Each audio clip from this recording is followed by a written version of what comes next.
You're gone. You're whenever you're ready. We're live. Good evening, everyone. Merry Christmas. And what a threesome we've got this evening for you. It's me, Mr. B, and Dora. And as always, I'm trying to find the intro.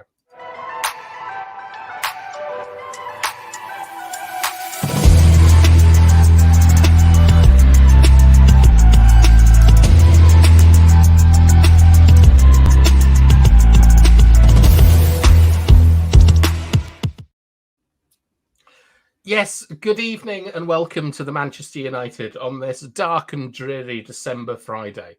And I'm delighted, as always, to be joined by Mr. B. How we doing, man?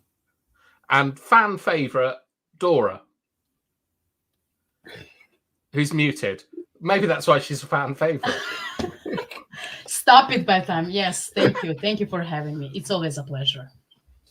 And tonight, we were hoping to be joined by OMONDI, but OMONDI told us that he can't come because it's date night, which actually means that OMONDI has dragged his girlfriend to watch Godzilla with him. And what do you think going to the cinema with OMONDI's like, watching Godzilla? Do you think he sort of grabs you and shakes you like during the film and shouts and things? I know there'll be a lot of food. I'm convinced there'll be a lot of treats, popcorn, loads of hot dogs. Oh, he doesn't eat pork, does he? Maybe there'll be beef hot dogs, but I'm going to assume there'll be a mass of food around. You know what I mean? I wouldn't mind going to the cinema on Monday if he's got a whole load of food, to be fair. You make him sound like he's a sort of squirrel building a nest, like before he hibernates. Like Dora, in Croatia, what's the cinema like? Like when you go and watch a film, is there lots of noise? Are people, I don't know, dancing in the aisles? So we have the traditional ones, right? You know, the buildings that are 100 years old, more than 100 years old. The Kino. Kino, yeah. But we also have, you know, those mainstream commercial ones. And I mostly go there during my university days. I went, you know, to Kino, I would say, to those, you know, old ones because they were cheaper. And, you know, it's always great to support your tradition and, you know, the old stuff. But no, it's not. I think that, you know, for example, when I went to the premiere of before the premiere, as they call it, I mean, they call it like that because it's, you know, before the premiere, because it's like, you know, they want to take more money. They want to take more money. I went to the Barbie, you know, first screening of Barbie, right? And there were like billions of girls there, you know, dressed in pink. I went with my friends. And, you know, I don't think we have that tradition, you know, like Americans, for example. For example, when, you know, they go see the Marvel movie, they are cheering in the cinema. We don't have that. Or, you know, that Indian movie, RRR, which I absolutely loved, they danced. I don't think that's, you know, you can hear people laughing. You can, you know, hear people reacting to stuff, but it's always, you know, chill, right? But outside of the cinema, I really love, how do you say it? I really like commentating on the movies. So maybe me and OMONDI should go together sometimes. Maybe, you know, we should go to the Godzilla and, you know, he will, you know, hold me and I will hold him. What? He could dress up as Godzilla. He's absolutely massive. Oh my God. And I would look like a, you know, piece of meat because I'm 5'3". I'm really short. So I remember once, right? I was doing a pre-season in a place called Curitiba in Brazil, and we went to watch like the Rocky film, and it was the greatest thing I've ever seen in the cinema because like when Rocky was fighting, them Brazilians were all standing on their seats shouting "Rocky, Rocky," and joining in with it. Honestly, the best thing I've ever seen in the cinema. Oh my God. It's time to say hello to everyone. And first of all, I'd like to start off with Matthew Bassett, who's dropped £5 super chat saying Happy New Year to all on the show and in the chat. That's incredibly kind of you, Matthew. And I don't know what we'll spend it on, but you know, keep your money, spend it on yourself, treat yourself. Go and watch Godzilla and pretend OMONDI's there. But let's see. Should we see who we've got in the house? Yeah. First up, all the way from you can be from Baltimore tonight, DK Wilson. He's made it just in time. Good evening, folks, and good evening to you. And here's Matthew Bassett saying hello. And it's Stephanie Griffith saying, big up bath time, Mr. B and Dora. I've been trying to get in contact with Stephanie as she knows like literally every Manchester United fan channel in the world. She's a mod in all of them. So it'd be really good for her to like hook us up with some people. And we've got Yale Malman. They've released a new Godzilla movie. Starting to become too many Godzilla movies now. I mean, they're not wrong. Honestly, they're not wrong. Not too many Godzilla films. I quite like the idea of Godzilla. I don't think I've ever seen a full one, but it's about like meant to be nuclear power in it or nuclear weapons. Godzilla. I mean, it's a huge Japanese monster, Gojira. Though that franchise goes all the way back to 1950s, 1940s, so people will know. I think it was a TV show. Then they start making movies, and I mean, it's a huge deal. They have a huge fandom. I will say that. Well, I love the cartoon when I was younger. They used to have this little one called Godsuki, and I named my first goldfish after him. And Steph is saying, at least it isn't Star Trek bath time. It's completely true. And we've got Early Doors Football TV, who's a West Ham fan, I believe. He's saying, big up Mr. B. He's bubbling. Buzzing. Yeah, he must be, man. Bloody hell. Yeah. I mean, I'm a big fan of what West Ham have done in the last year or so. I think that like them winning that European trophy last year is much better than City getting the treble, and I'll stand by that. I agree. I mean, everyone forgot that City won a treble, so I agree with that. We got Hydro in the house. He's saying good evening all. What's Yali saying here? I'll be watching the new Aquaman movie. It will be my first in 3 years since after I've beaten cancer. Yali, we have no idea. Done, man. Congratulations, my friend. Yeah. That's absolutely fantastic. Well done, Yali. And well done to your doctors and nurses. And it's Bart, and he's a serious fan, and he's giving everyone a serious hello. More Godzilla chat. You have Monarch on Apple TV. And what we got here? We got DK Wilson, straight out of Compton, telling everyone, like saying good evening to everyone. And Dore on tour is saying, yo, lads, come on, Forest. No. My namesake. Yeah. No, not come on, Forest, please. Okay. Dore, we're gonna do you, mate. You had your 2 goals. You're gonna get done. Guaranteed. Mr. B, please don't tempt the footballing gods. I can't. I couldn't resist it. I'm sorry. I couldn't help it. It came out. And we've also got Emma Kay coming in and waving at us. Everyone wave at Emma. And we've got J. Billy Josh. Hi, lads. Time. I'm back. I hope you're doing well. J. Billy Bob. And Dore is saying, don't go hiding, Mr. B. Don't go chasing waterfalls. Stick to the rivers and the springs that you're used to. And we've also got, like, look, there's just so many hellos here. We've got Raja and we've got We Deserve Better. Right, boys and girls, who wants to see the exciting show that we have for you this evening? Let's see what we've got. All right. Ten Hag has been talking. There's been a press conference today. The first part is out in the open. It's free. It's running around like OMONDI at the moment. But the second part is embargoed. So during the show, someone in chat is probably going to tell us about things that are coming out from the press conference. So we've got stuff about the press conference. There's interesting things. We've got Onana. All his life, Onana has dreamed about playing against Wigan, and he's going to try and make that happen. We've got more stuff about Sancho. It never ends. It's like Coronation Street. It just keeps going on. And then we've also got some footage of Anthony and Ahmad doing 1v1 trainings that we're going to discuss later. and everyone's going to tell me I'm an idiot for what I think. But that's the show. So what are you most excited about there, Dora?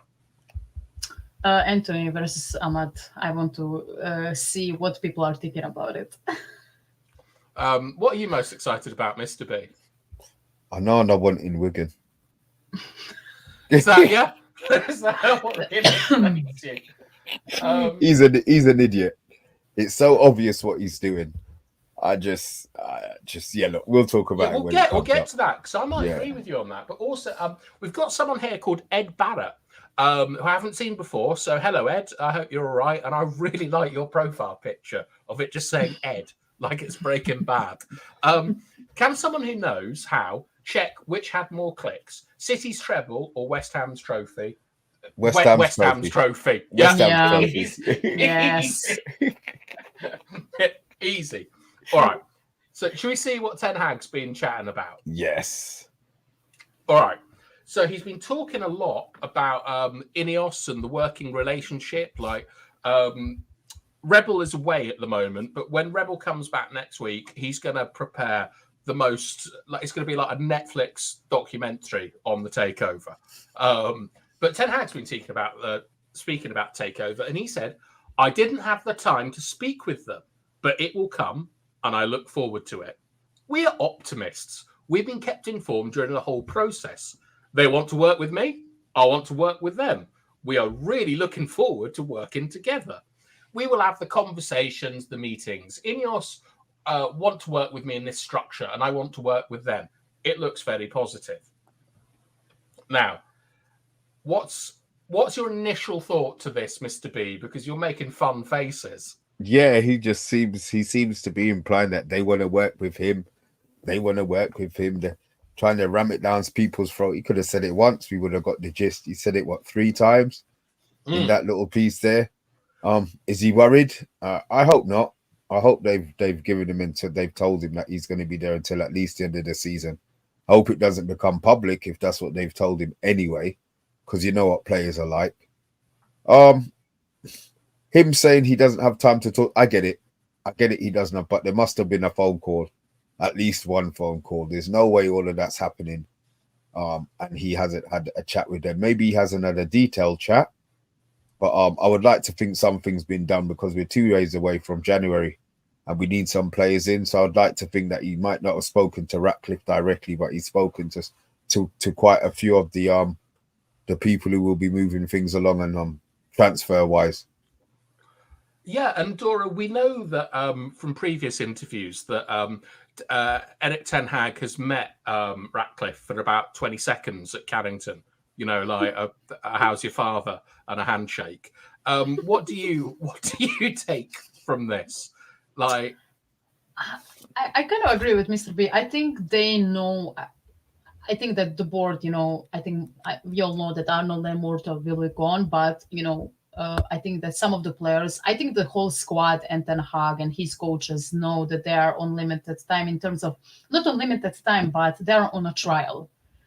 They're on a trial. They will probably, analyze if, there is a future with Ten Hag, future with this club, and they will probably look to see if, maybe this squad is salvageable because we have some positives, but we have many holes, and it will be interesting to see how the new people in board and finally a director of football and the other guys will reassess the whole squad. And I think in reassessing that squad, the manager is also, in my opinion, the most important part of it. So it will be really interesting to see. I'm usually, an optimistic person, but in this instance, I think that, Ten Hag is right now more leaning towards, getting sacked. But, this is just my opinion, right?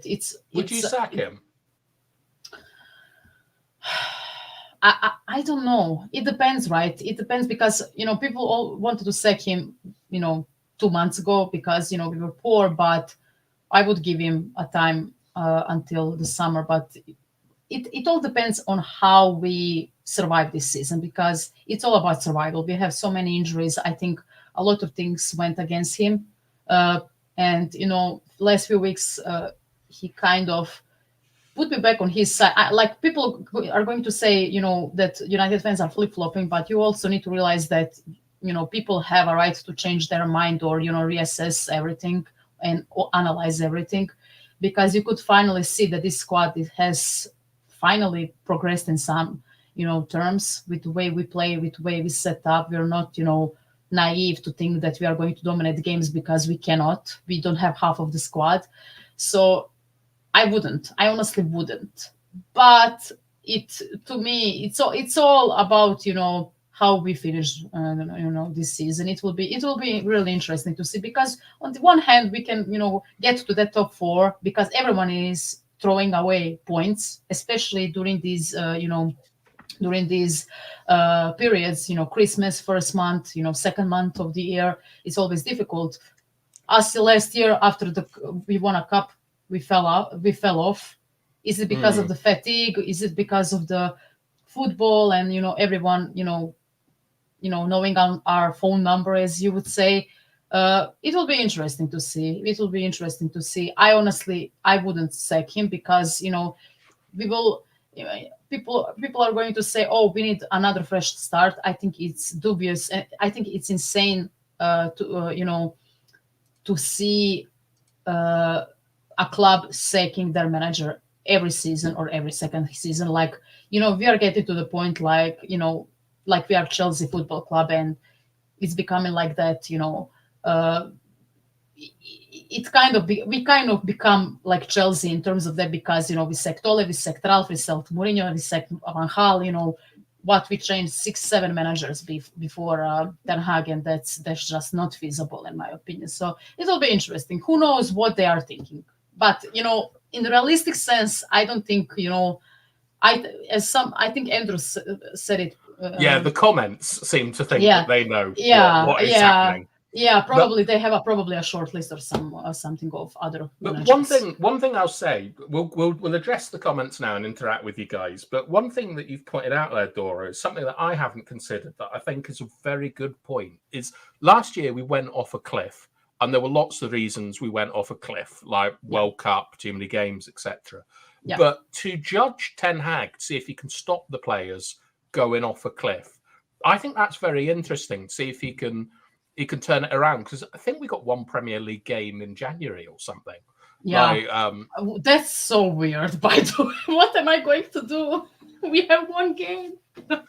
That's insane. You can go and watch Godzilla with him Monday. Yeah, I'll probably do that. All right, shall we see what the comments are saying, Mr. B? Yeah. All right. First of all, we got Andrew saying, "All right, dream team," and then we got Yali, and he's saying, "Interesting news about Sancho. His agent was at United today. Mutual release, maybe, or will he be sold? Something is happening." That's one of our stories a little bit later down the line, Yale. But I agree. It's like there's stuff going on. Andrew is saying he is gone in relation to Ten Hag. And then We Deserve Better says Hag has absolutely no charisma. Which do we want a manager with charisma though, or do we want a manager who wins? All right, he doesn't do that, to be fair. So maybe I should shut my mouth on that comment. But I'm not overly bothered that people think his press conferences are boring. To be fair, I'm not bothered.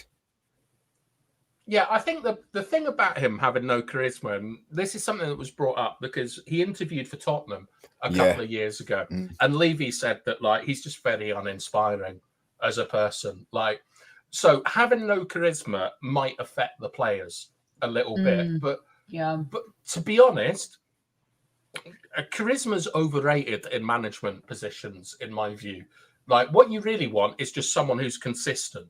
So you know where you stand. You don't need them breaking out in a musical or doing soliloquies from Hamlet or like stand-up routines. You need to be able to ask them, what do you want? And then they tell you what they want. And it doesn't matter on the delivery. Like, we haven't hired Jimmy Carr to come and do our press conferences. We've hired a coach to come and coach us well. And so if he is a bit boring and all that sort of stuff, then I think you just live with it, don't you? Yeah. And Andrew is saying cheerio, Eric. And then He thinks Rajat, he's God. yeah, I have to say I kind of agree with Andrew. Don't spend that amount of money and don't get your own man. I mean, look, do you? I mean, somebody put in the chat does fourth. I think if he finishes, it depends how we finish the season. I really, really think it depends how we finish the season. If we have the same set of results, not same, but the same amount of losses as we've had, he's gone. But if he can improve, because we're not, what are we, 7th, 8th? We're not too far off it, but it's going to take a run of 7 or 8 wins in a row, I think, for us to be anywhere near it. I just think it depends on how the season finishes and the style of play that we've got. I think that's more important. I think that like this season, I think we can write. We're only really in one trophy, like proper trophy, the FA Cup. Yeah.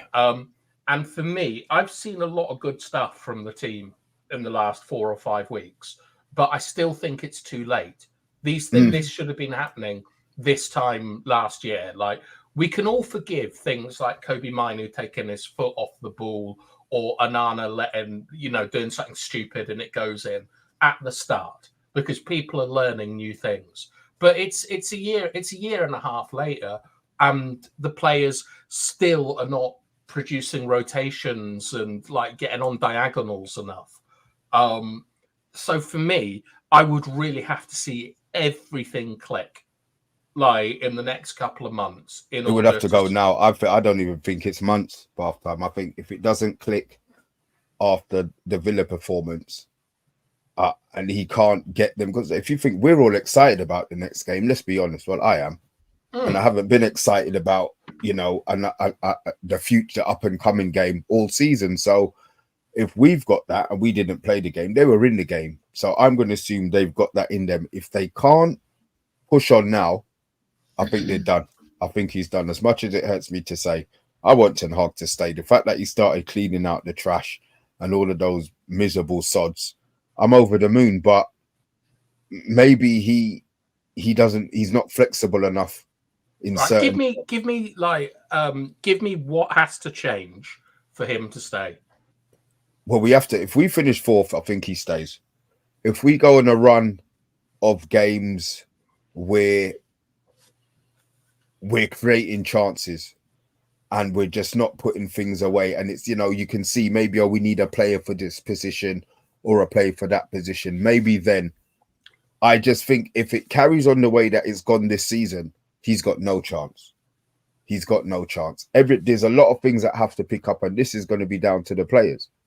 This is going to be down to the players. It's not going to be us on the sidelines moaning about this player and that player.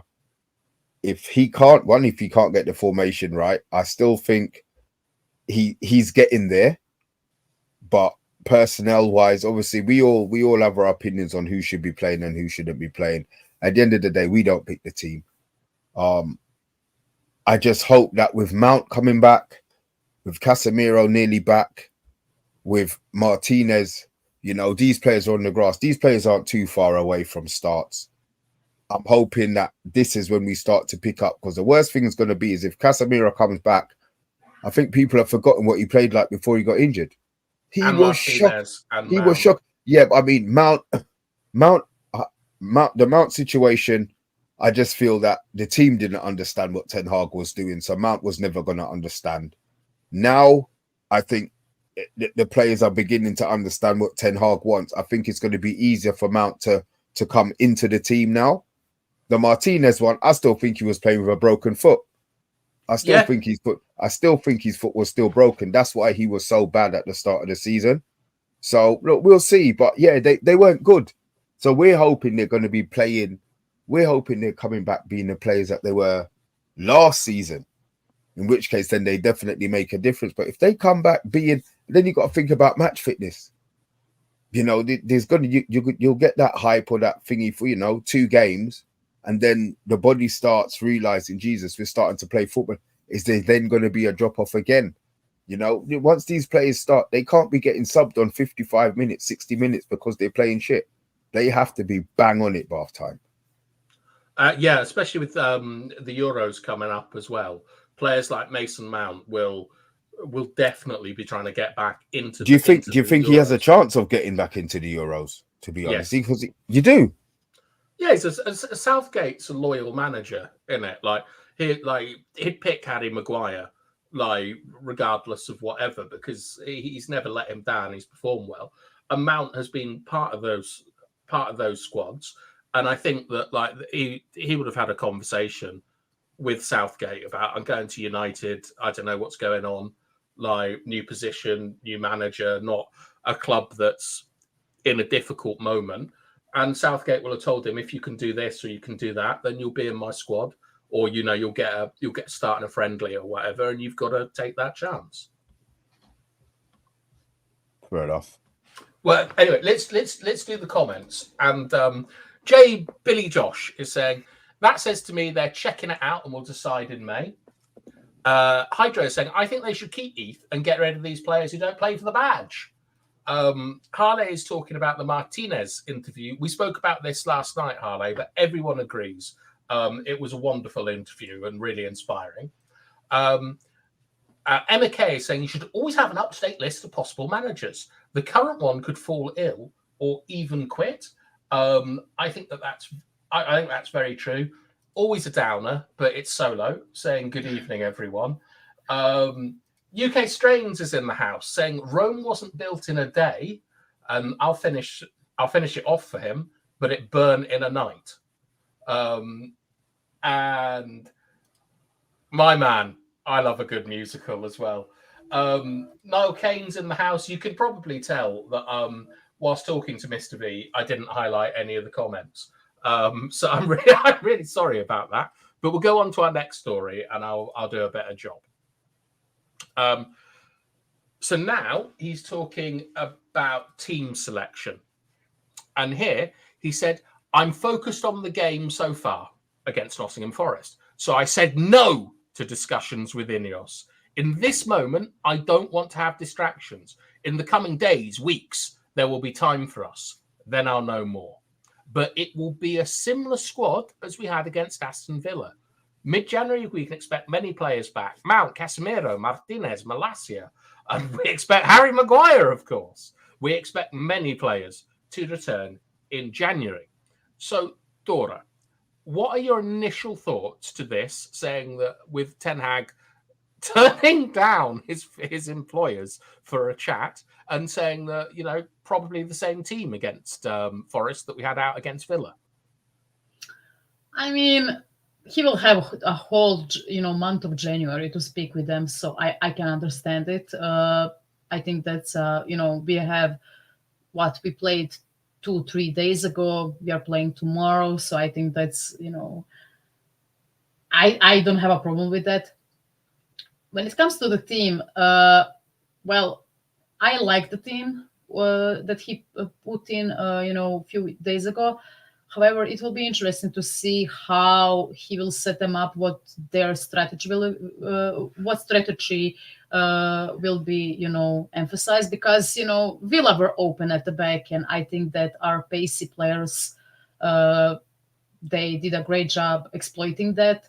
However, Notts Forest are going to play. They're going to play with 11 players behind the ball, and they will try to, get us, from the set pieces, make us, try to profit from our unforced errors, and it will be a really hard game, especially after the last game. I mean, they destroyed Newcastle, and I know people are going to say, "Oh, but they miss half of the starting 11." Well, we are missing as well, so we are all in the same boat. Everyone can have a bad day or just be more poor on the day, poorer than the other team. I don't have a problem with that.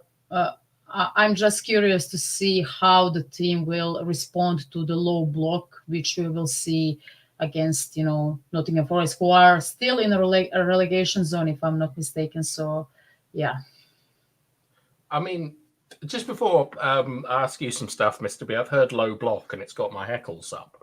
Every team in the Premier League is capable of playing in a high, a mid, and a low block.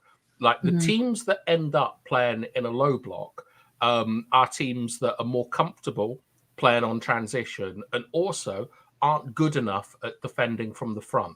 So if United if we play a lot of low blocks because we're actually quite good at getting out from the back, like we don't really have a problem with that anymore.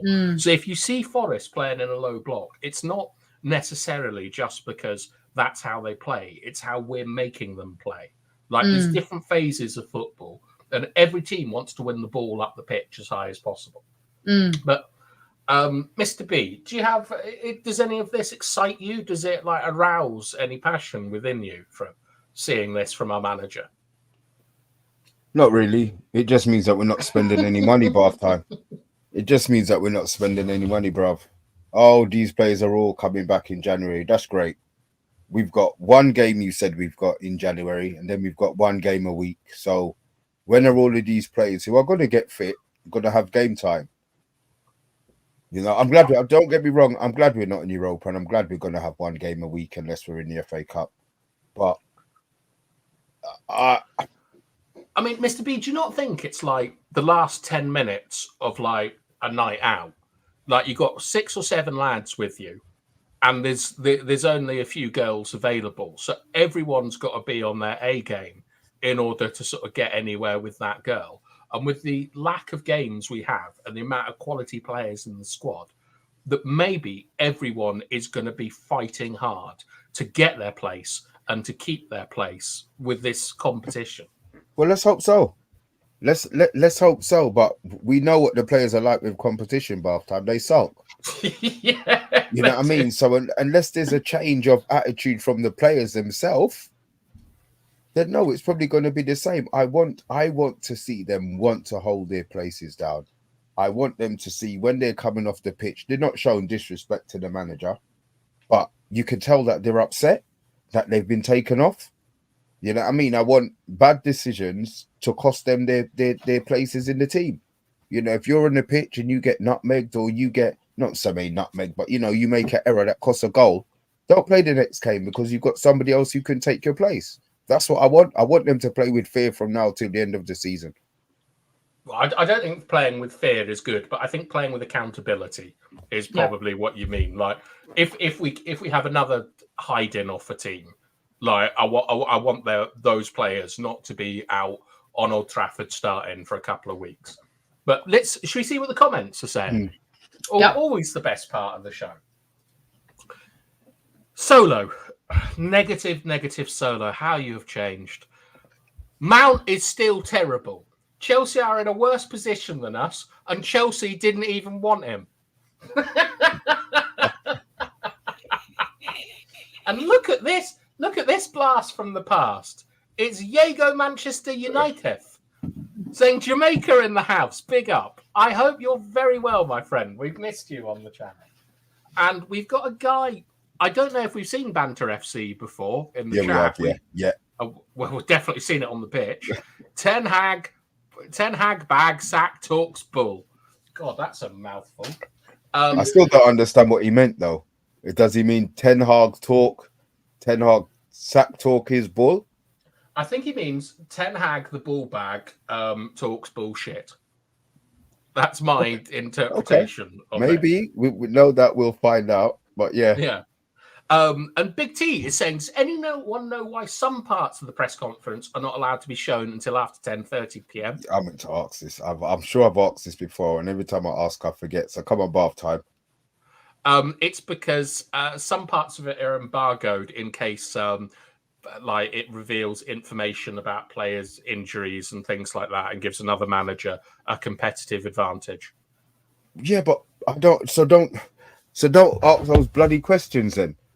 It's their job to ask the questions. Yeah, but then, so what, do they have to ask those questions after the 5-minute limit so that it showed the next day? Because let's be honest, whatever he says now, great. He'll come out and he'll say Mount fit and blah. The manager's still got time to change this team if he wants to. The other manager, so I don't get it. Not at 10:30 p.m. Because what's he going to do? Is he going to ring him up and go, look, Alangi, we're doing a training session now because we know that Martinez is playing, and you've got to play inside a little bit. I get it, but I don't. All right, All right, look, all right, BATHTIME. I mean, to be honest, actually, do you know what? It's probably something really stupid to do with betting odds and things like that as well.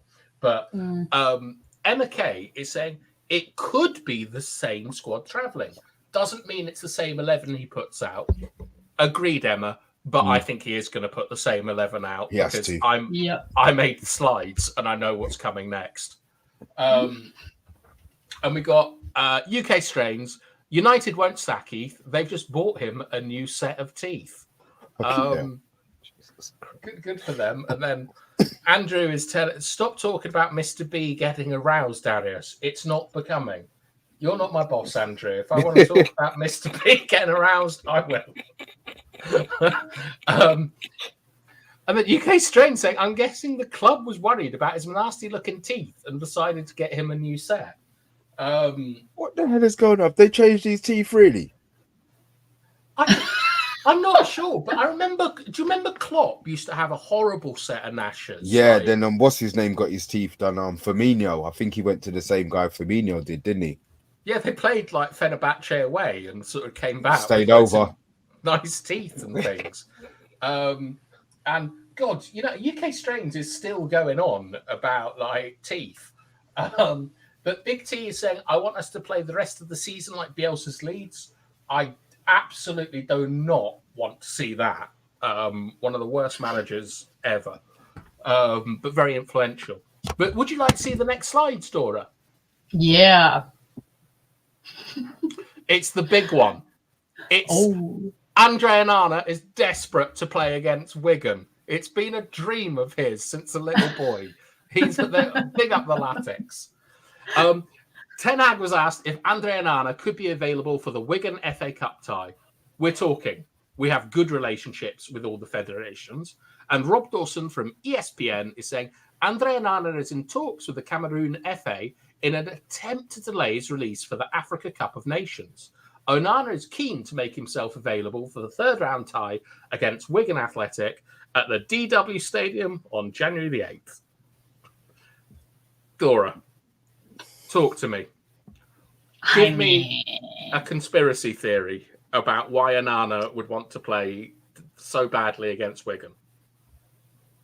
I don't know. Maybe it was his boyhood club. I'm trying to remember who played, what African player played, or maybe someone else played for Wigan back in the day, or a big player. I honestly cannot remember right now, but Wigan. Valencia played for Wigan. Valencia, yeah. Are you maybe confusing Wigan with Bolton? And you're thinking of like Okocha? No, not JJ Okocha. I know that he played for Bolton, but maybe I just wanted to make a joke, right? Maybe it's his boyhood club, but maybe. But you ruined it for me, BATHTIME. I'm so sorry, Dora. I mean, it wasn't even a joke, but I was just being a smartass, but you ruined that as well. But no, I don't know. Maybe like I see Onana as a really, you can see that he's, a really confident guy. He's really passionate, and he obviously wants to succeed here. There is no doubt of of his motivation and his willingness to play for the club, for Manchester United. However, I think that he's most of his thank you, Andrew. I can always count on you. But his problems are within the game when we talked about it, he's too theatrical and he has some crazy mistakes. However, I just think that he wants to showcase that he wants to show the manager that he's available, that he is not maybe one of the other players, African players, who just want to escape from the club and play for the country, because it's a different thing, right? They as much as English people like to say that they rate club football more than the national one, people will be surprised to see that most of the world is quite the opposite. Unless you are an ultras in a unless you are Torcida from Hajduk, or Bad Blue Boys from Dinamo Zagreb, or those ultras from boys.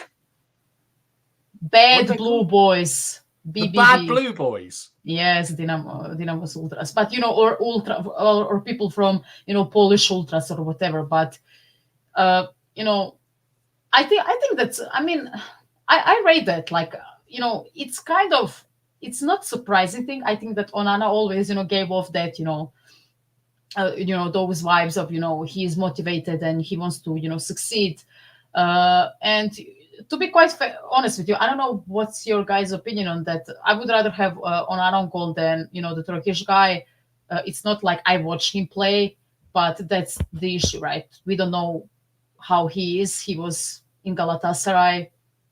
He wasn't exceptional there, and then he comes as a second goalkeeper to Manchester United. So I get it, but I'm still, despite Onana being a calamity most of this season, I'm still worried about that second goalkeeper. But that's a topic for another time. All right. One thing I would say to all of that, Dora, is Onana's always had a very strained relationship with his country. I believe Sami Eto'o is a big part of the Cameroonian FA. And when we signed Onana, this is the last AFCON that's going to be in January, I think. I think they moved to the summer after this. But we were under the impression that Onana wouldn't be playing in the African Cup of Nations. So whilst I agree with you that British people don't really understand how other countries work, because we don't need to be honest. We don't. Brexit means Brexit, isn't it? Yeah. That's what the B in Mr. B stands for. Mr. Brexit. Yeah. So, Mr. Brexit, I think you've got a theory that I can get behind about this. Yeah. I think he's been selfish. Give the other goalie a chance. Why? You've had the opportunity to play. You haven't been great, and you've still been able to play. And now you're supposed to be going. You want to stay behind to give the goalie less games to prove himself. I mean, maybe he's seen the goalie in training and thought, Jesus Christ, he's levels above me. I hope that's the case. I hope that's the case. It could be. If he gets in, I might not get my space back. I mean, I couldn't agree more. Yeah, we need to get him in the Wigan game because it's an easier game than the Tottenham game. So Onana, when you came to us, you weren't playing in the AFCON. That's great. I think we did a couple of shows on it, to be fair. And now the season started. You're in the AFCON, but you want to go late. No, fuck off. Go with the time you're supposed to go. Rig a bit, Song and Eto'o, do what you're supposed to do. Call him up the day he's supposed to go. He's supposed to fly out. And if he doesn't go on that date, fine him. Us, we've got our goalie covered. Let him go and watch and hope that Bayinda plays worse than he does. But I don't think he will, to be fair. Yeah, I actually agree with you here, Mr. B. I think this is fear from Onana. Yeah, I mean, he's probably the biggest reason we're out of Europe. We can talk about other things, but I mean, to be honest, I'm not a big fan of De Gea, but if we had De Gea in goal, I think we could have topped that group from what I've seen. But I think that Onana, I think he's terrified of losing his place, and he's sort of clinging on. And I'd prefer him to be working on his sort of goalkeeping rather than trying to block Bayinda, who should have played against Crystal Palace in the cup. But this could be good for United. Should we have a look at what the comments are saying? Yeah. All right. And since Solo is watching, I don't like asking for likes because you're spending your time with us. That should be enough. But apparently it's really important we get imaginary numbers on the screen. So if you could press brilliant, it will make someone happy. Right. Andrew Onana is saying, Andrew Williams is saying Onana is going to be the albatross around our necks for the next year. And Big T is saying Onana knows this is the only chance he'll get to play in the FA Cup. once Bayinda is in, there's no way back for Onana. I think that's a good point, Mr. B, because most clubs have a cup keeper, don't they? Like Oregon or something at City and Ramsdale at Arsenal. And Emma is saying, just give Bayinda a cup game for sake. And Harley is saying, if Onana is staying and not going to AFCON at all, then he should play. But if he's going, Bayinda needs to play against Wigan. To start Bayinda against Tottenham could be a disaster. So I think he's on the same page as you are there, Mr. B. Yeah. And JR is saying, Onana, go to AFCON. I want to see this other keeper. But Rajat is saying, look, Onana was good at Inter Milan. And look at this, the ghost of Christmas past. It's Jeff Vesco. Big up everyone on the panel and in chat, and we hope you're doing well, Jeff. All right, more stories, and then by the way, we've got some video later, which will be quite exciting. But Ten Hag's been talking a little bit about his tactics and his philosophy, and I found this quite interesting, Dora. So he said, "My philosophy is to play from the back, and if everyone is present, you will see we do it.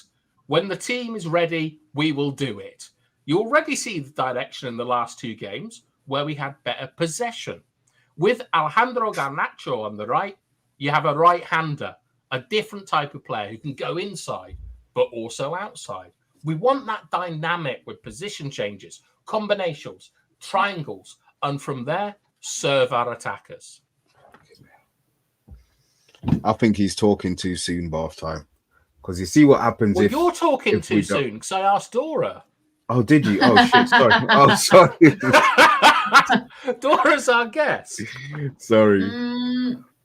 I mean, I can see where he's coming from. I think that's one of the main reasons why we got him. I mean, we wanted to, catch up with the other teams and, try to modernize finally. And play some dynamic, fast-paced football. I really like what he said about Garnacho. I think it's always. I know some people don't like, right-legged players on the right side of the pitch, but with the way we play and with the way how Anthony is unable to cross, unfortunately. I think it's great to have an option, of someone, actually hitting those crosses, because we cross a lot during the games, and not just crosses. Of course, I'm being sarcastic a bit here, but I think it's great, for the crosses, because I think that 90% of this team cannot cross for shit. I'm so sorry, but I need to say it like this. Who can cross, because Dora? I found Luke Shaw a pretty good crosser, but he doesn't do it consistently enough. I think Eriksen can do it, but he's not. Again, I think he for that third goal against Villa, he crossed it to Evans, who kind of chipped that ball and it went to Højlund. But I think Eriksen and Luke Shaw are our best, crossers. Bruno is a calamity with his crossing. I don't know what happened with his crosses. I think Bruno is, forcing that ball too much. I think we need, those, how do you say it in English? In-swinger? In-swinger, yes. Those kind of crosses, not sharp crosses, not powerful crosses. I need, a proper cross, like James Ward-Prowse, or David Beckham, like study those guys and see how they cross, for crying out loud. Like every other team in the league crosses better than us. And I think Dalot can do it sometimes. But he's not doing it consistently enough. He does it once, every 5 games. One time he will have an amazing cross, and the other will, go to the other city and outside of Manchester. Yeah.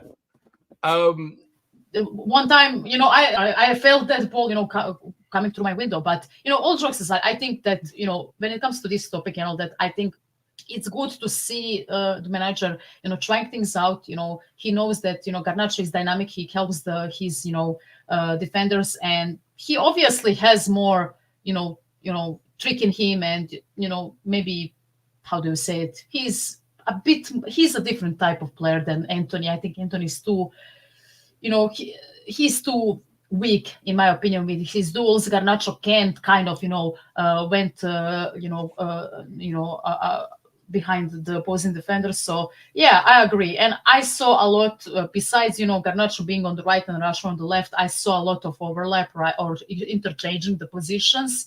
And I think it's great to see that, we are seeing some kind of evolution during the games and tactical, evolution, as you would say. Okay, that's interesting. I think on the eye test next week, I'm going to talk about why it's much better to have a left footer on the right hand side, especially if that left footer cost 80 million and is being benched by an academy graduate. But Mr. B, this has aroused you. These comments. You've got something to say, haven't you? Yeah, I do. Hit me with I've sat down here patiently waiting for Dora to finish. What's been our starting lineup for the last two games? Garnacho, Højlund, Anthony. Central mid. McTominay, Bruno, Mainu. Who started that game? What game was that? West Ham. So that would have been Liverpool, West Ham. Yeah. Oh no! Against West Ham, Amrabat played. Okay. Yeah. So McTominay hasn't started the last two games, right? No, he didn't start. He hasn't started. He didn't start against Villa. He started every other game apart from that since Brentford. But fairly sure. You already see the direction taken in the last two games. I'm forgetting about all of the other 65 that he's played. Last two games where we have had better possession. You know my opinion, and I'll say it. If he plays McTominay in midfield, we're going to have less possession. So this is where I think McTominay this is where I'm hoping. West Ham, which was one of the last two games. That doesn't prove my point. So I'll go the last one game. He should have said one. He should have said taken in the last one game is what he should have said. Well, maybe to sort of make your point for you is that we've had good possession in the last two games, but in the West Ham game where McTominay played, maybe we didn't use that possession correctly. So McTominay was taken out for the next game. See if we could use that possession better. Yeah. Is that all right? That's fantastic, Bath Time. I love the way you said that one. Thank you. Yeah. Those were my words, by the way. Thanks, Bath Time. All right. So what are you saying? What are you saying about these comments then? What, the comments from him, from Ten Hag? Mm-hmm.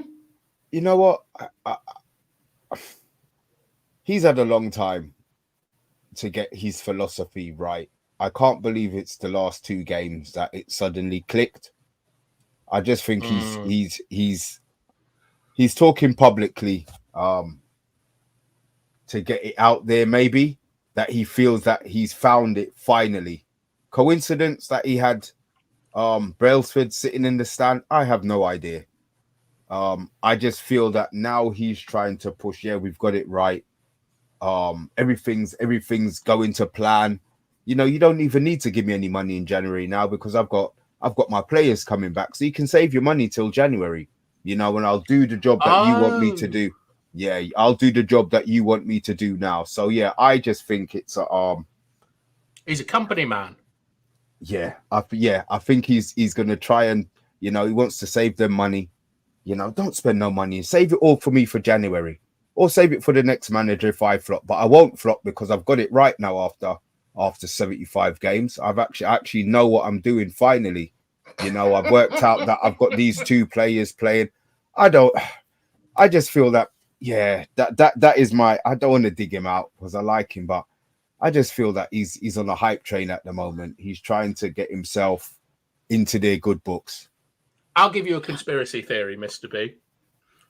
Brailsford, bike boy, my absolute favourite. Like when Højlund scored, I just wanted him to come on his bike in the celebration.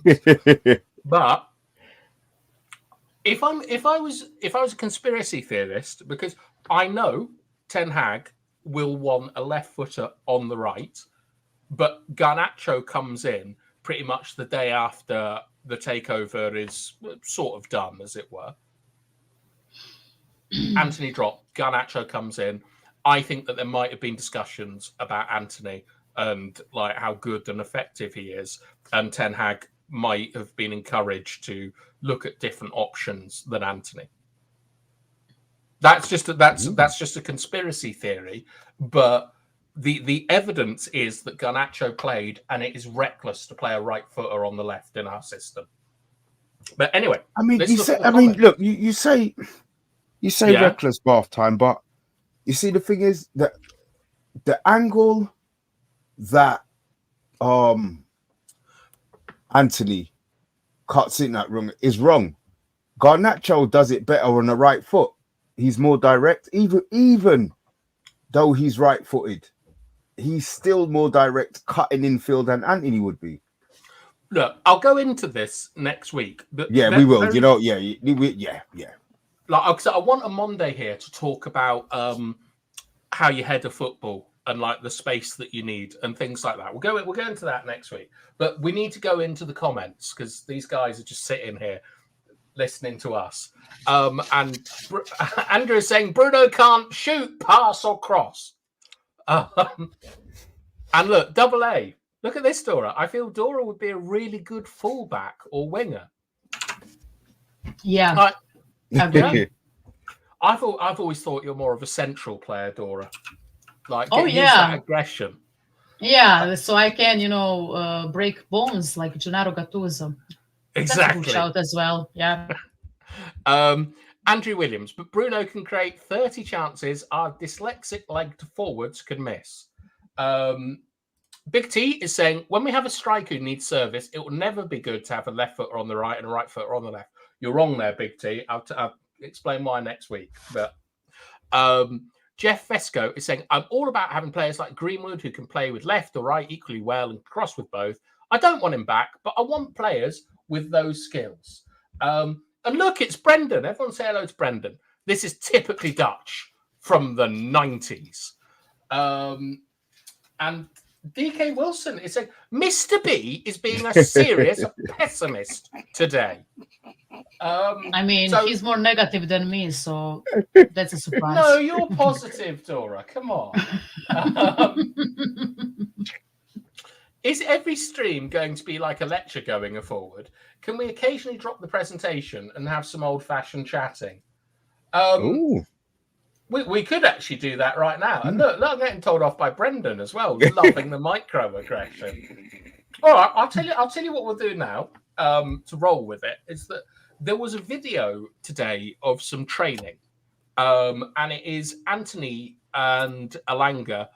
Sorry, it's Anthony and Ahmed versus Willie Kambara, or I don't know his name. Kambala. Right, they're doing 1v1 training. I'll show it twice, and then we're gonna talk about this, about who's done better and all these things. So this is it here. I'll play it from the start properly. All right, can everyone see this? Yeah. Yep.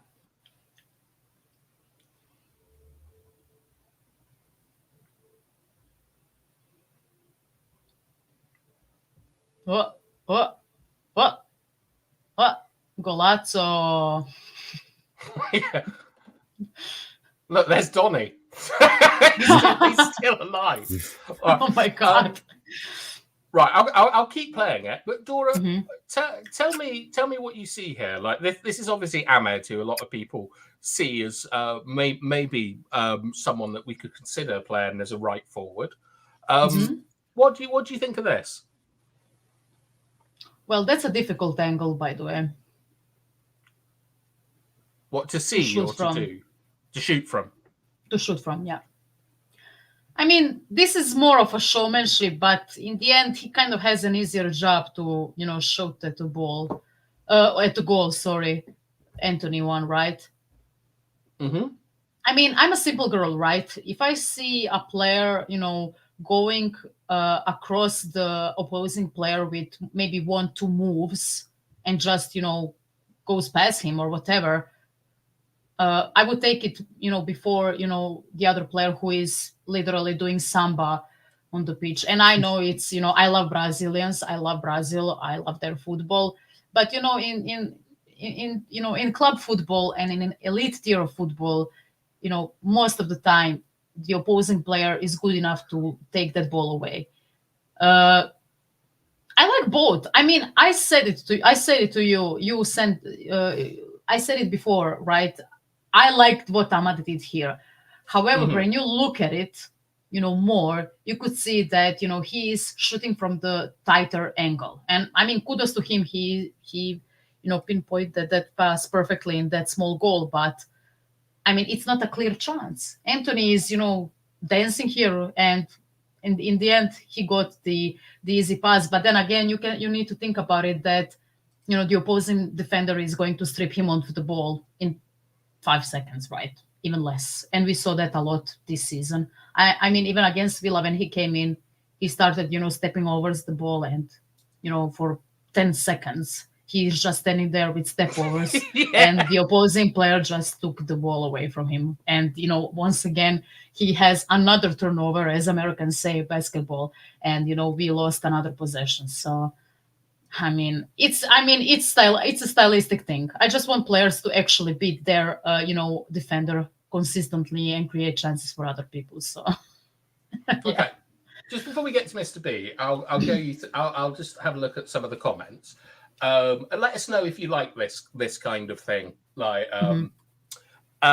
JR is saying that Ahmad better than Anthony. Andrew's saying lol at Anthony still using his left foot. And Brendan's got a good comment, to be fair. I prefer to see them both do this versus an experienced defender. Andrew's saying if a defender gets beaten on Anthony's left side, they should be fined 2 weeks' wages. Brendan is saying Dora is right. Thank you.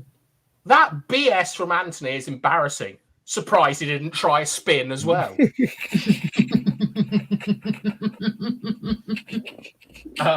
And Emma is saying, even with all his football ability, I'm still worried about Ahmad's physicality during the game, especially now that he's been out injured for a while.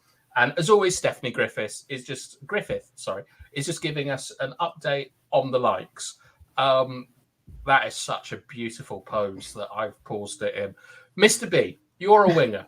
You love tricks and skills and elegance on a pitch. Talk to me about this. I'm taking Ahmad. I'm taking Ahmad because he's beaten the player early. I'm not interested. Anthony's got the skills, I understand. But even there, Anthony had the opportunity on his left foot to have knocked it in the goal early. But he wanted to try and embarrass him. I like the fact that Ahmad is showing the players, flip-flap, boom, gone. He's gone past him. He's gone straight past him. That's what I want my winger to do. Yeah, I'm glad he's got the tricks. But Anthony stood him up. He stopped. Anthony stopped moving. For me, a winger is about getting the ball. You've got the movement. Boom, you choose something, what you're going to do, and you go past him. So I will take what Ahmad did over what Anthony did. Anthony's probably got more control of a football and a lot more skills, but in the position and how I would want my winger to play, I would take what Ahmad did there, to be fair. Would you? For me, I would. What Ahmad does here is dreadful. Absolutely dreadful. Oh my God, controversial. I don't say stuff like this often, but I can defend this, what he does here. And I'll show you why. Like, you can see Willy Cabara, the centre-back, is in a really good position here. On his toes, showing a side. Centre of gravity is great. And Ahmad's all right here. He's upright. When he commits, you can see that Cabara, his balance is perfect. Ahmad is committed too early, not too early, but he hasn't committed from the correct angle. There, every Premier League defender eats Ahmad. Every single player eats him. If he did this in my back garden, I'd send him into the hedge there. Look how unbalanced, look where the ball is. It's so easy because when you're doing something like a flip-flap, you don't do it at this angle. You want the defender you want to be squared up to you. Right? So here, I think it's poor defending and stuff. But look at Anthony here. There. Do you see where Right. Dan See Gore's from weight here. is? You see, he's already turned him, right? From here, Yeah. this is where I'm saying he could have just knocked the ball in the goal. He could have just knocked it in, but he stopped him again. If he had just knocked him in, I would have said Anthony's was better than here. See here? He didn't have to turn back. He didn't have to turn back. He could have just played it straight into the goal. Now, I agree with you on principle on this, but he is in control of this situation all the way. Like, if you want, like, if this is about scoring a goal and stuff like that, and it's like, you know, in a game, you don't want to see, like, Anthony turning in here. But look how he manipulates Gore's body shape. Look at that. Anthony, like, you can see where his direction of balance is. Gore's overcommitted. Like, that is exactly what you want to do against your defender. And then look, it sends him the other way. Like, I'm not a big fan of Anthony, but this level of manipulation of the balance of a defender is far better than Ahmad. Because when you see, look, Ahmad direct, but he's gone past him. Move. But he's gone past him, his but man. he's not in control. How's he not in control? Look at that body shape. Right, so he's not in control, but he still manages to get the ball around and knock it. Anthony took 27 minutes to do what he did. Yeah, but Anthony's in control of his situation. Like, look here, this is beautiful balance. Like from Ahmed, that is poetry in motion. What you see there, he commits early, and here he's lost control of the situation. The ball's too far away from him, and like the defender can step across. Disagree. That's the point. And now look at Anthony. At no point is he ever not in control of this 1v1. Look. He just took 20 minutes to do. This is Anthony's problem. He's not direct enough. He's had the opportunity to do what he needed to do, and he's come back. And this is what pisses us off when we watch him. Well, I mean, he accomplishes the task, but let's have a look at the comments, because I fully expect everyone to tell me I'm an idiot for this, because the general consensus is that Ahmad is amazing and Anthony is crap here. But I think Anthony has got complete control of the situation, and Ahmad isn't, and Ahmad doesn't. So Andrew is saying, by the time Anthony delivers, there are 9 defenders in the box. Darius, are you trying to gaslight us? Darius, you talk out of your backside at times. Can we have a video of Bath Time doing this correctly? There is one, but you're not going to see it. He isn't completely wrong. No, he's 100% wrong.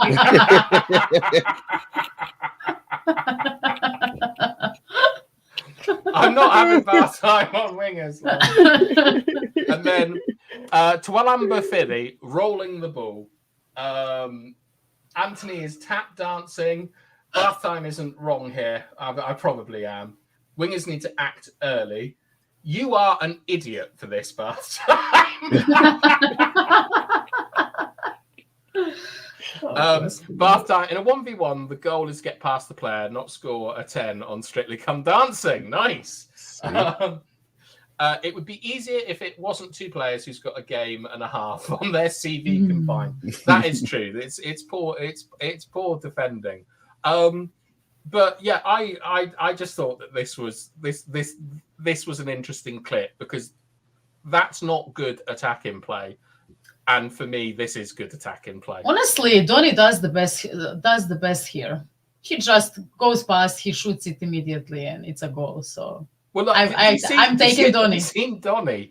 Like, look, Donny just on the line here. Look at him. There he is, popping in. He's alive. There he is. Oh, look, it's a goal. Anyway, we've gone over an hour now, so I think that's enough content for the evening. Look, we had lots of other stuff, transitions, Sancho, all this kind of stuff. But part 36, part 136, more like, to be fair.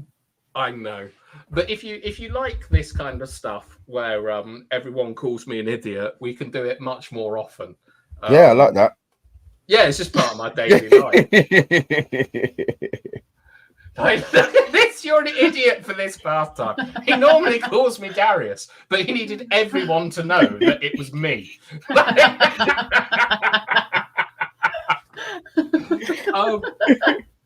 But anyway, Dora, one thing I've forgotten to ask you is what your score prediction for tomorrow is.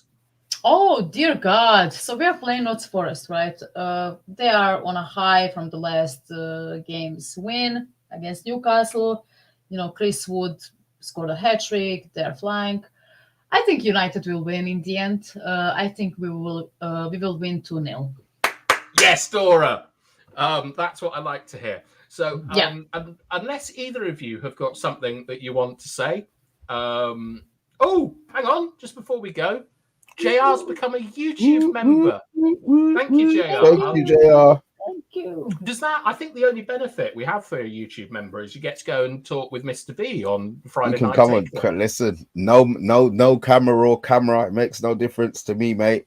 You're more than welcome to come and show your voice, show your voice, show your face, or just speak your voice whenever you're ready, JR. You just have to drop it in the comments. Hit me up on X.